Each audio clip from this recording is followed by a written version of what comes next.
You're on a walk. Your dog is ahead of you, nose completely buried in whatever intricate, layered novel exists at the base of a lamppost, fully absorbed, tail moving, ears doing that rapid-fire processing thing.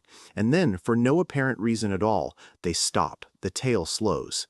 One ear angles back toward you a half second before it happens, and then they turn their head, find your eyes specifically, hold it for exactly 1 second, and turn back around and keep walking like nothing happened. You've seen it 100 times, probably more, and you've almost certainly had a ready explanation for it. I always assumed they were checking if I was keeping up. That's not what's happening. The practical read makes sense, though. They glanced back to confirm you're still there. Maybe they wanted permission to keep sniffing. Maybe they were checking if you were about to redirect them. It's logical, it's satisfying, and it's just plausible enough to close the question before it fully opens. Most dog owners land here and stay here because it fits the observable facts well enough, and honestly, it's not completely wrong. It's just sitting on the surface of something much deeper. Here's where it cracks open. Location? They already knew. Their nose had confirmed you were behind them before their head even turned. Dogs can track a person's position through scent and sound with a precision that makes the visual check almost redundant for pure location purposes.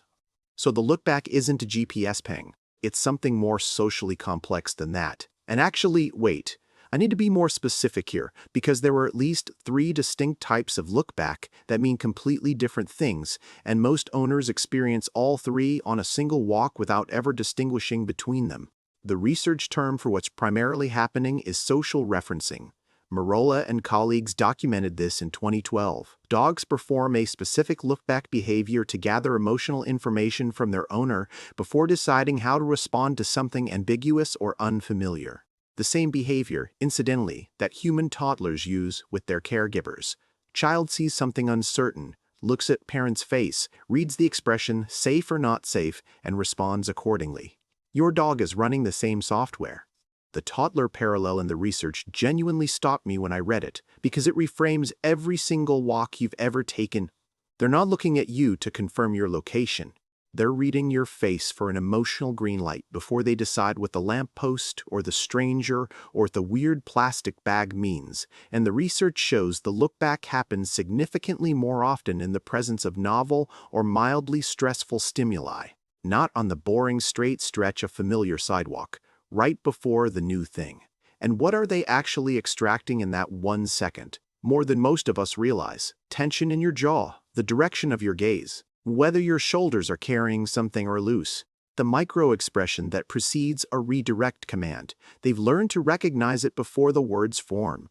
They're not reading language, they're reading your emotional broadcast and using it to calibrate their own nervous system's response to whatever is in front of them.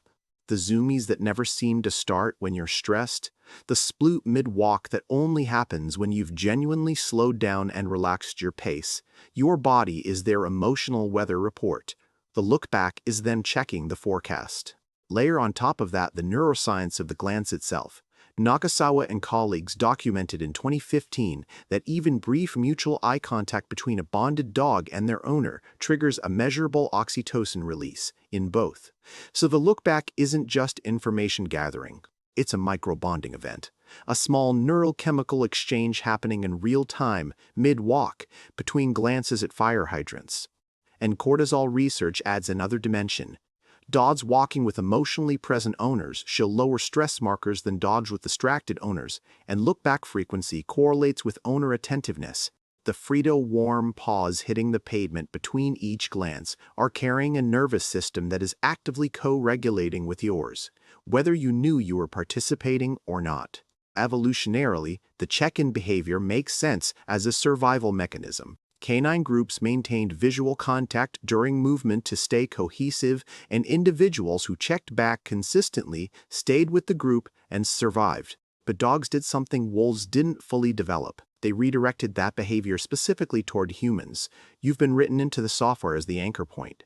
You're not walking beside a dog. You're the center of a navigation system that happens to also enjoy lamppost research. Border Collies have turned look back into a full surveillance operation. They're essentially filing reports on your emotional state in real time. Basset Hounds, for the record, are nose down and fully committed to never looking back at anything ever. Demonstrate 3 slightly different head turns. Make the eyes do different things each time. The 3 types, quickly. The social reference glance, brief, forward-facing, triggered by something new ahead. They're reading your expression before proceeding. The bonding check-in, slightly longer, during calm moments with no specific trigger, just maintenance, just confirming the connection. And the anxiety monitor, rapid, repeated, no specific focus. They're not reading you for information. They're using your calm as an anchor while the environment is too much. Some dogs add a quiet, almost whine to the anxiety version. This barely there sound that most owners just file under, "He's being dramatic." He's not being dramatic. He's telling you the walk got hard. Here's the part that's slightly uncomfortable to sit with.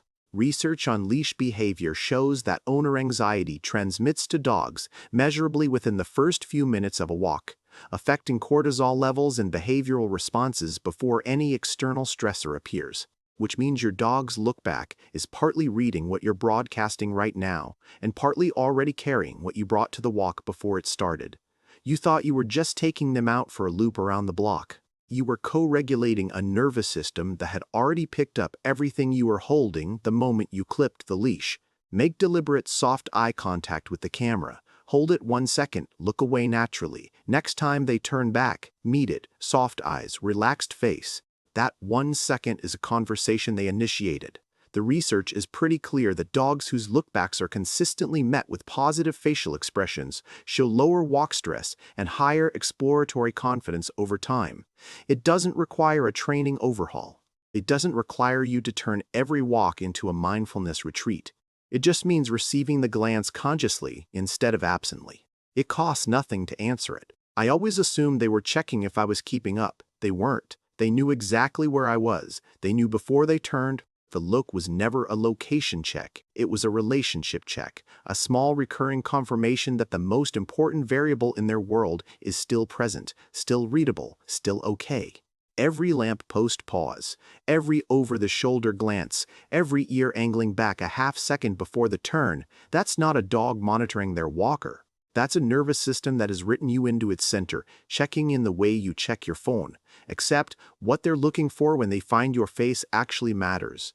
And they've been asking the question on every single walk. You just didn't know you were already answering it. Here's what I actually want to know. Does your dog do the look back? And have you ever noticed when it happens most? Like, is it always near the same spot on the route, or when certain things are around? Drop it in the comments. I'm genuinely curious whether the patterns match up across different dogs. And if you want to go deeper on the things your dog is reading in your body that you never knew you were broadcasting, that's where we're going next.